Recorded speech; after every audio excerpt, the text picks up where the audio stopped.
Capítulo 9. Persona bellísima. Una roca, un abeto o un león no son pura materia, sino materia ordenada. Poseen un principio organizativo al que llamamos forma, que permite entender lo que cada uno es. La belleza es el fulgor que la forma irradia desde la materia. Todo sauce es bello por el simple hecho de ser un árbol. Pero una secuoya es más bella que un sauce porque encarna mejor el ideal de árbol.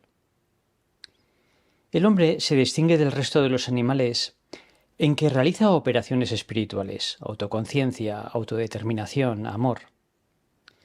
Además del cuerpo, posee un principio espiritual que le caracteriza y que por eso constituye su forma. Ya lo enseñaban los filósofos griegos: anima forma corporis. El alma es la forma del cuerpo. La belleza del hombre es el resplandor de su alma espiritual. Esta unidad de cuerpo y alma otorga al ser humano dos tipos de bellezas. Cuando decimos de alguien que es una bellísima persona, nos referimos a su bondad, a sus virtudes. Cuando afirmamos que es una persona bellísima, aludimos a su hermosura física. Ambas bellezas son distintas, pero en una y otra refulge el alma espiritual del sujeto. En el capítulo anterior tratamos de la belleza interior que produce la identificación con Cristo. En este vamos a ver cómo esa belleza interior se refleja también en la belleza exterior del sujeto. Nos fijaremos en tres manifestaciones corporales de la bondad de la persona: la figura, la gracia y la elegancia. 1. La figura. Integridad. El cuerpo del hombre no está especializado. Todos los animales tienen cuerpos preparados para determinadas tareas. Basta pensar en la paloma, el delfín, el topo, el guepardo o el rinoceronte. El hombre, en cambio, no vuela, no puede vivir debajo del agua o de la tierra, no es veloz, no está protegido por una gruesa piel acorazante. Parece que debería ser el más vulnerable de los animales, debería estar en peligro de extinción. Pero el desarrollo y la plasticidad de su cerebro le posibilitan el pensamiento abstracto, el lenguaje simbólico o el aprendizaje. Y la postura bípeda, que libera sus extremidades superiores, y la flexibilidad de sus manos le permiten una amplia gama de movimientos y la manipulación de objetos y de herramientas. Gracias a su capacidad de pensar y de fabricar, realiza mejor que los animales esas mismas tareas: volar, nadar, desplazarse, protegerse. La morfología humana está, por tanto, orientada principalmente a la comunicación personal. La postura erguida facilita el contacto visual, la conexión emocional, la relación sexual cara a cara. La disposición frontal de sus ojos, conocida como visión estereoscópica, le ayuda a la interpretación de las expresiones faciales, la empatía, la conexión emocional. La peculiar estructura de sus manos facilita la expresión gestual, la señalización, la comunicación táctil mediante abrazos o apretones de manos. La estructura gutural de los labios, dientes, lengua, cuerdas vocales le permite emitir palabras, crear lenguajes. En definitiva, la simple morfología pone de manifiesto que el alma del hombre es la forma de su cuerpo. Posee un principio organizativo espiritual que lo capacita para la creatividad y el amor.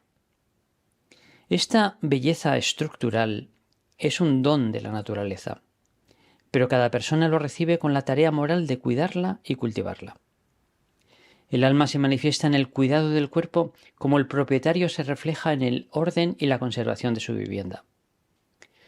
Mantener el cuerpo en buen estado requiere llevar una vida activa, realizar el ejercicio físico conveniente a la edad y condiciones de cada uno, acostarse y levantarse a una hora precisa para reponer las fuerzas gastadas durante la jornada, observar una dieta alimenticia sana que evite el exceso de peso, de colesterol, de tensión u otros perjuicios para la salud, obedecer las indicaciones y consejos de los médicos. La salud se puede perder por muchas causas involuntarias, pero cuando decae por descuido más que fealdad física, lo que manifiesta es fealdad espiritual. Por otra parte, cada uno posee la morfología humana en distinto grado de perfección. Sucede a veces que por nacimiento o por alguna causa sobrevenida el cuerpo sufre una grave lesión, como la pérdida de un miembro o un daño cerebral. Entonces el sujeto se encuentra impedido para desarrollar todas sus capacidades. Pero esas limitaciones físicas no afectan a su esencia humana, sino al modo de su realización práctica. Ya dijimos que la belleza de algo depende primariamente de su forma y secundariamente de la perfección con que la realiza. La dignidad de la persona radica en su excelencia espiritual. Su capacidad de autoconciencia y autodeterminación hace de cada hombre un yo irrepetible. Como escribe C.S. Lewis, no hay gente vulgar. Nunca hemos hablado con un mero mortal. Mortales son las naciones, culturas, corrientes artísticas y civilizaciones. Su vida se parece a la nuestra como la de un mosquito. Los seres con quienes bromeamos, trabajamos, nos cansamos, a quienes desairamos y explotamos son inmortales. Horrores inmortales o esplendores inacabables. Un hombre no puede ser comprado ni intercambiado. Posee valor, no precio. Esta dignidad absoluta lo hace resistente a toda instrumentalización y dominio, tanto de los poderes públicos como de otros individuos. Incluso las medidas de la autoridad en orden al bien común están limitadas por la dignidad de los ciudadanos. Tal excelencia radica en la esencia del hombre, no en la perfección de su cuerpo. Pertenece a la especie, no al individuo. Comienza con su concepción y se extiende hasta su muerte natural. Incluso después de su fallecimiento, sus restos mortales merecen ser tratados de acuerdo con esa dignidad. Cualquier restricción a la dignidad humana es convencional, no natural, y abre la puerta al totalitarismo. Armonía. Además de esa belleza estructural, cada persona posee unos rasgos anatómicos secundarios. Escribe Schiller, una feliz proporción de los miembros, una silueta de trazos suaves, una tez delicada, una piel fina, un talle esbelto y airoso, una voz melodiosa, etc., son ventajas que se deben exclusivamente a la naturaleza y a la suerte. A la naturaleza que proporcionó la disposición para ello, a la suerte que protegió la acción formativa de la naturaleza contra el influjo de las fuerzas hostiles. También esta belleza epidérmica está conectada con la belleza interior de la persona. La armonía corporal facilita la comunicación. Una persona hermosa se abre camino más fácilmente en la sociedad y en el trabajo, y hace la vida más agradable a los demás. Pero está amenazada por la tentación del esteticismo que desplaza la dignidad del interior al exterior de la persona. Lizzie Velázquez nació a los 8 meses de gestación con una enfermedad muy rara. No puede acumular grasa corporal, por lo que tiene que estar alimentándose constantemente. Tiene síntomas de envejecimiento prematuro tanto en la cara como en la piel. Es ciega del ojo derecho y tiene visión limitada en el otro. Pero su condición no es terminal ni hereditaria. Tampoco le han pedido graduarse en comunicación por la Universidad Estatal de Texas. Ha sufrido acoso en las redes por su deformidad física, pero en lugar de amedrentarse, se ha dedicado a la educación motivacional de la juventud. Su lema es: deja de mirar, empieza a aprender. Además de su autobiografía, ha publicado Be Beautiful, Be You, para enseñar a los jóvenes que la apariencia no importa y que cada uno debería amarse a sí mismo por lo que es. Lizzie ha encontrado en su fe católica un sentido para su enfermedad y su vida, hasta el punto de afirmar: Dios me bendijo con la bendición más grande de mi vida, que es mi síndrome. La cara es la principal expresión corporal de la dignidad humana. Muestra un sujeto racional y libre inédito. Contemplar el rostro de alguien es la mejor manera de reconocer su condición de absoluto. Es indigno de la persona ser considerada un medio para los intereses de otro. El rostro es la promulgación sensible del no matarás. La belleza física anónima, en cambio, produce atracción y deseo. Pero cuando la persona nos es conocida, su belleza manifiesta dignidad y suscita respeto. Es alguien. La queremos no como se desea un vaso de agua, que es reemplazable por otro vaso y que una vez bebido aquieta la sed. Se le quiere personalmente, de modo irreemplazable e interminable. Cada vez más dispositivos digitales emplean el reconocimiento facial de sus propietarios. Pero el rostro no solo revela la identidad corporal, sino también la espiritual. Se dice con razón que la cara es el espejo del alma. Especialmente los ojos son las ventanas del alma, pero tienen persianas. Si están bajadas, se limitan a captar lo que pasa ante ellos de manera semejante a como lo hace una cámara de vídeo. Pero cuando las persianas de los ojos están levantadas, la persona comparece en su mirada. Como reza la copla, que quieras o que no quieras, y aunque tú no dices nada, se nota por tu mirada que estás muy enamorada. El rostro tiene memoria, tiene algo de autobiográfico. Escribe Susana Tamaro, las arrugas de la cara son reveladoras. Con 20 años todos somos guapos, pero a los 40 nuestra cara empieza a hablar de manera elocuente. ¿Qué sentimientos hemos cultivado? La rabia, la envidia, la competitividad, el egoísmo, la desidia o la fuerza, el amor y la generosidad. La cosmética, el peinado, los adornos de la cara están afectados de ambigüedad. Pueden manifestar aprecio a la dignidad propia y ajena, respeto, celebración, homenaje, o pueden ser la máscara de la propia vacuidad, dirigidos a provocar una impresión sensual. Depende de la intención y la medida. 2. La gracia. Corrección. La excelencia del Homo sapiens es su capacidad de amar. Debería más bien denominarse Homo amans. Por eso, a una conducta amorosa la llamamos buena. Escuchar con atención, dar un consejo, acompañar en el duelo, llegar puntual a una cita, ayudar a cruzar la calzada a un ciego, son actos buenos.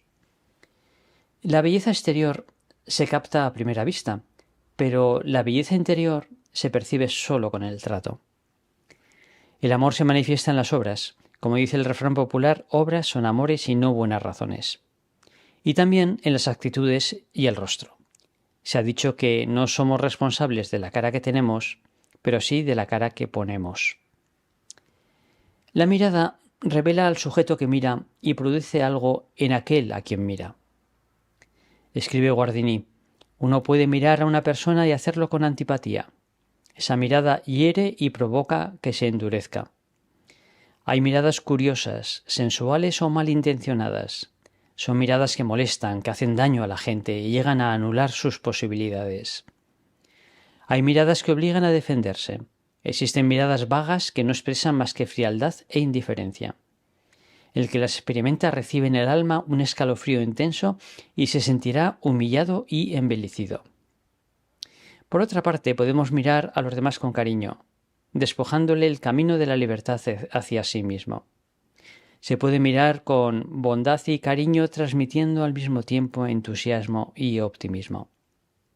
Finalmente, podemos mirar a los demás con ojos amorosos y abrir así en ellos lo que hasta el momento había estado cerrado. Sus fuerzas se despiertan y se desarrollan para volver a sentir la vida porque sienten que Dios les mira. Hasta aquí la cita de Guardini. Desviar la mirada de alguien manifiesta desprecio. En cambio, los enamorados se miran silenciosamente a los ojos. También sonreír es una manifestación de amor. Transmite paz, acogida, confianza, seguridad, benevolencia. Puede ser una obra de misericordia espiritual. Como escribe Madre Teresa, la revolución del amor comienza con una sonrisa. Nunca sabremos todo lo bueno que una sonrisa puede llegar a hacer. Pero no basta con actuar, mirar o sonreír correctamente. Hay personas generosas y serviciales que sin embargo provocan rechazo porque obran con rigidez y esforzadamente.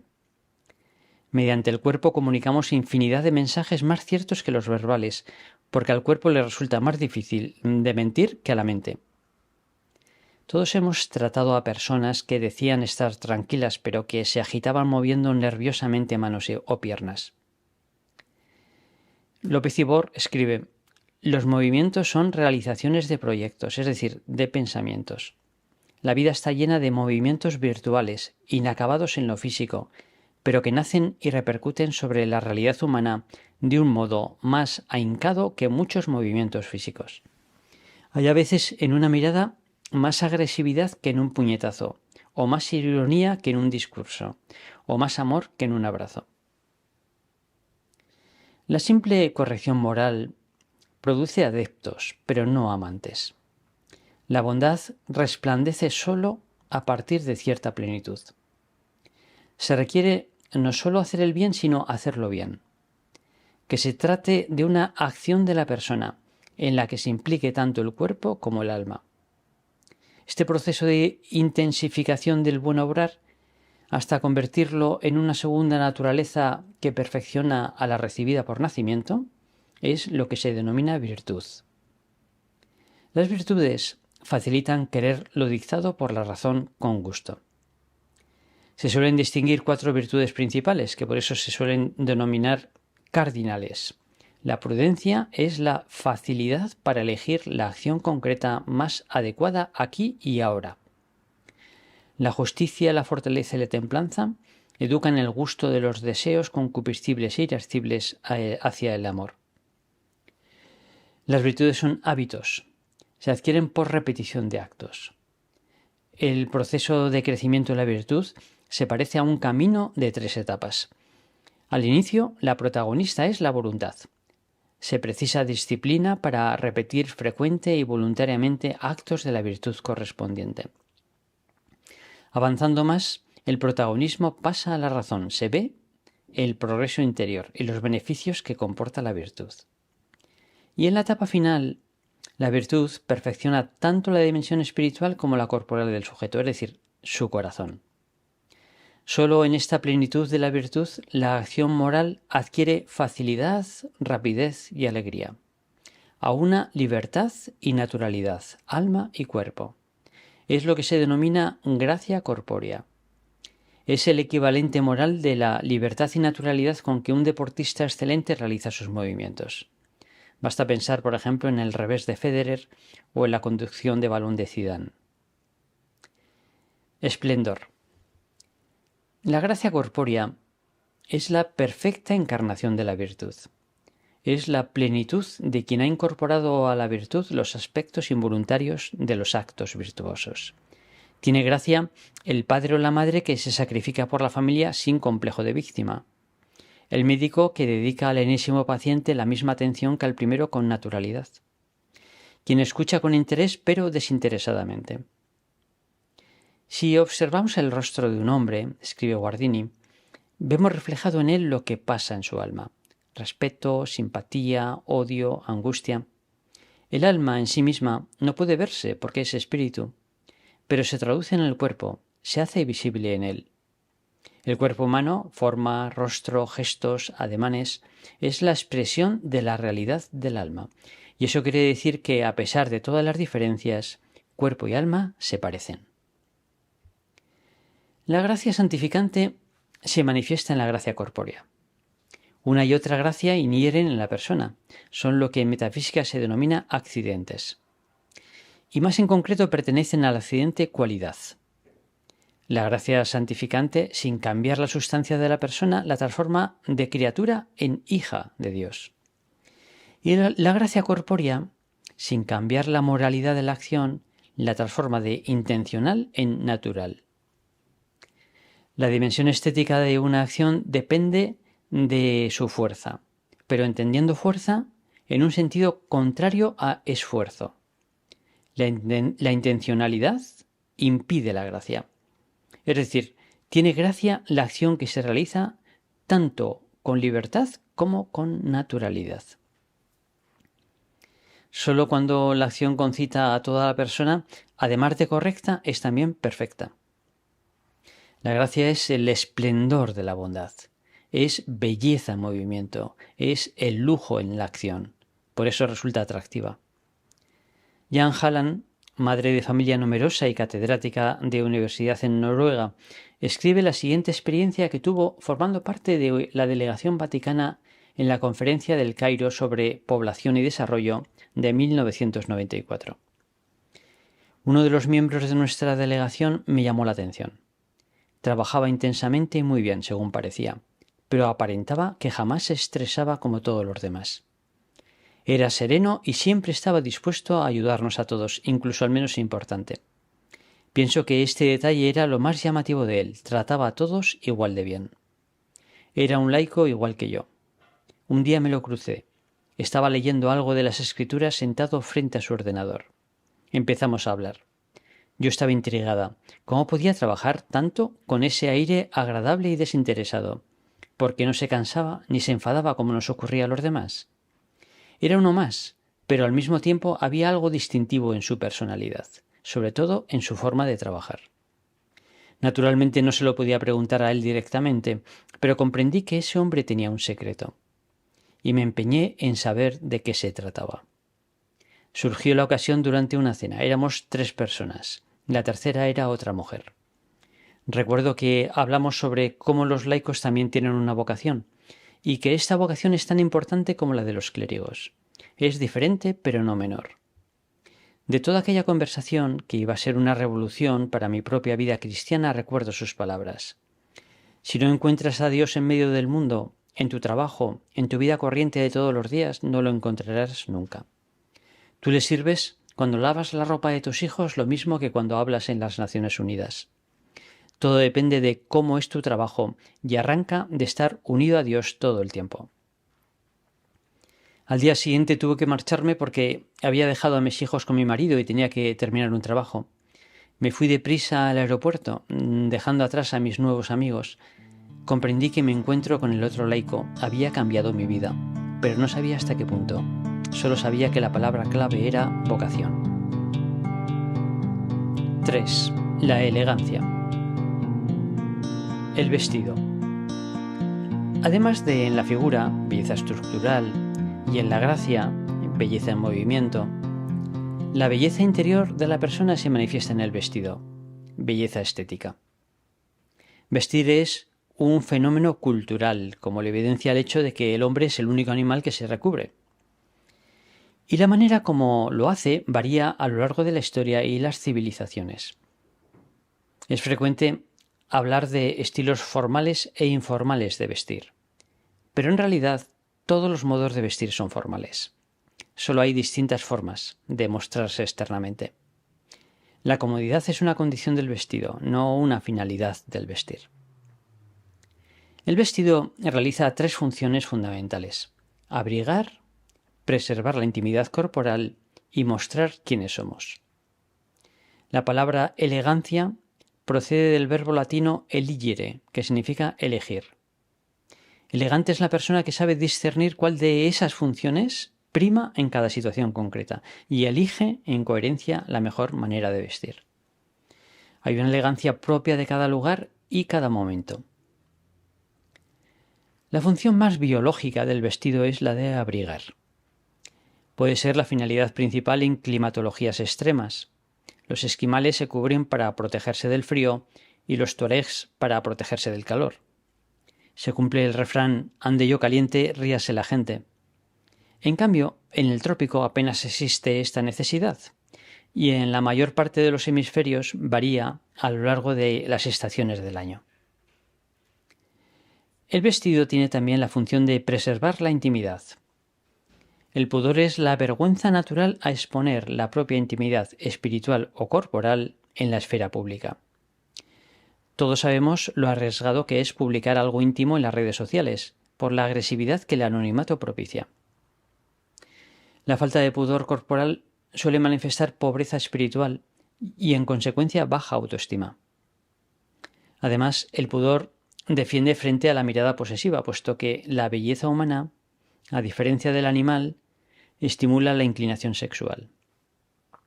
En cambio, el pudor facilita que las relaciones sociales sean personales.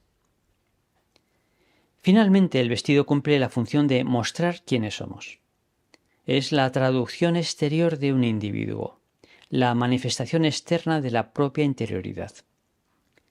Por eso la elegancia externa requiere en primer lugar ser elegante interiormente, es decir, dentro de la complejidad del mundo interior de cada uno, elegir ser elegante, elegir lo mejor de sí para mostrarlo al exterior. La elegancia parte de la conciencia de la propia dignidad personal.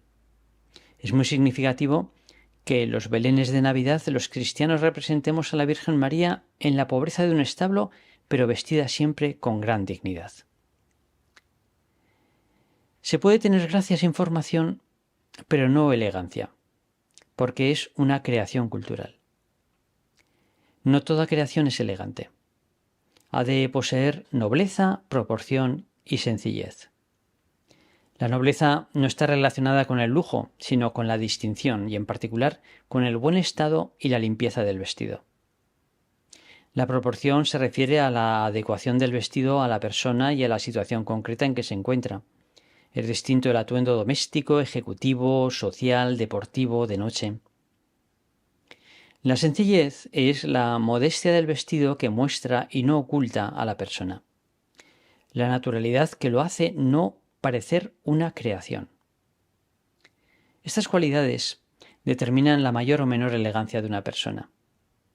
La diferencia entre ir cubiertos, adornados o vestidos. Lo resume bien Coco Chanel. No es la apariencia, es la esencia.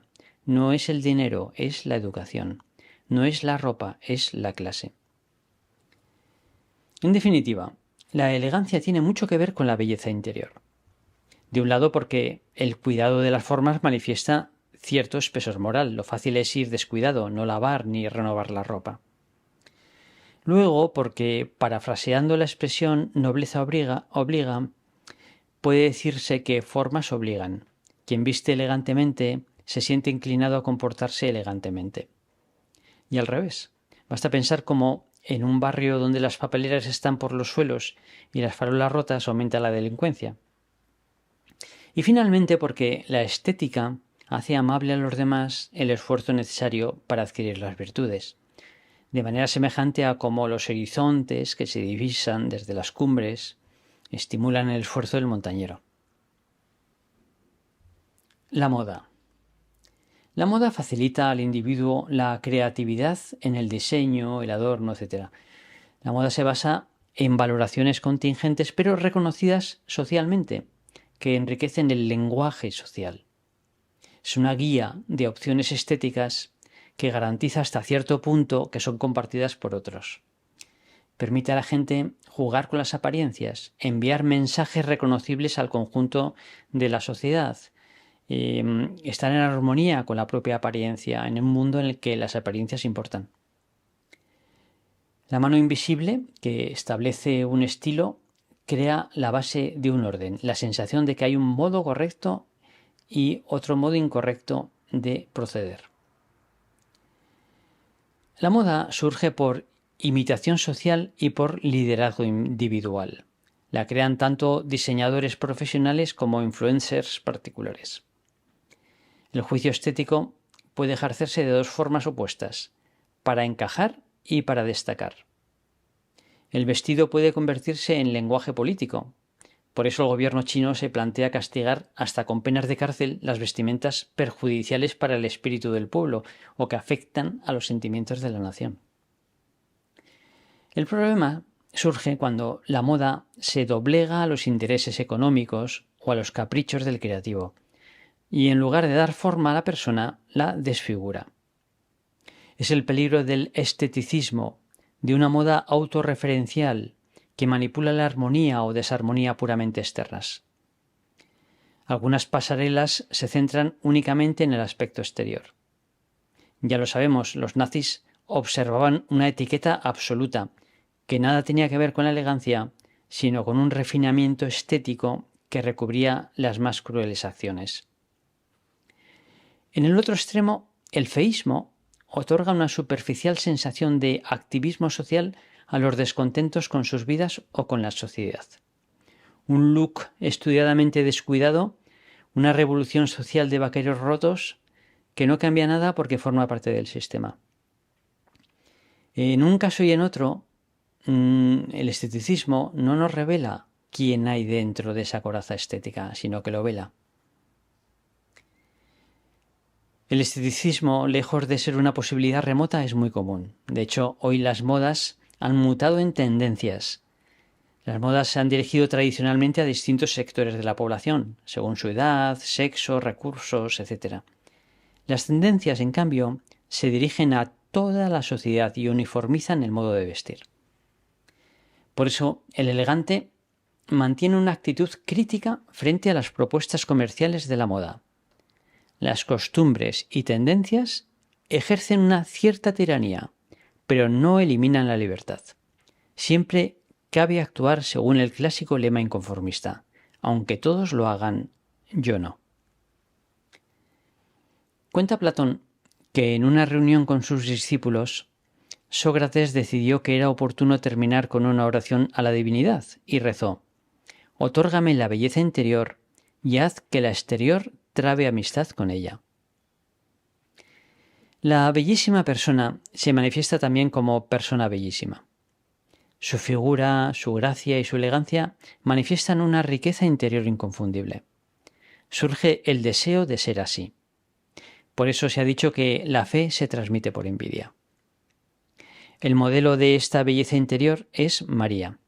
Escribe el cardenal Newman: «Desde luego, su rostro era bellísimo, pero en realidad no podríamos recordar si era bello o no lo era. No podríamos recordar ninguno de sus rasgos, porque era la belleza de su alma sin pecado la que brotaba por los ojos, la que hablaba por su boca, la que se oía en su voz, la que la empapaba toda entera. Tanto si estaba quieta como si se movía, ya se sonriera o mostrara una expresión triste, su alma sin pecado es la que atraía hacia sí a todo aquel que poseyera algo de la gracia de Dios, algún resto de gracia, algún amor a las cosas santas. Era música divina todo lo que decía y hacía. Su fisonomía, su porte, sus actitudes, todo atraía a cualquier corazón sincero que se acercaba a ella. Su inocencia, su sencillez, su modestia, su sinceridad, su olvido de sí misma, su espontáneo interés hacia todo el que se le acercaba, su pureza, todo esto era el conjunto de cualidades que la hacían amable. Era tal su santidad que si la viéramos o si la oyéramos, no nos sería posible decir nada a cualquiera que nos preguntara algo acerca de ella, sino que simplemente es angelical y celestial. Y si la viéramos ahora, ni nuestro primer pensamiento ni nuestro segundo pensamiento se detendrían en lo que puede hacer por nosotros ante su Hijo, aunque pueda hacer tantísimo, sino que nuestro primer pensamiento sería: «¡Qué hermosa es!»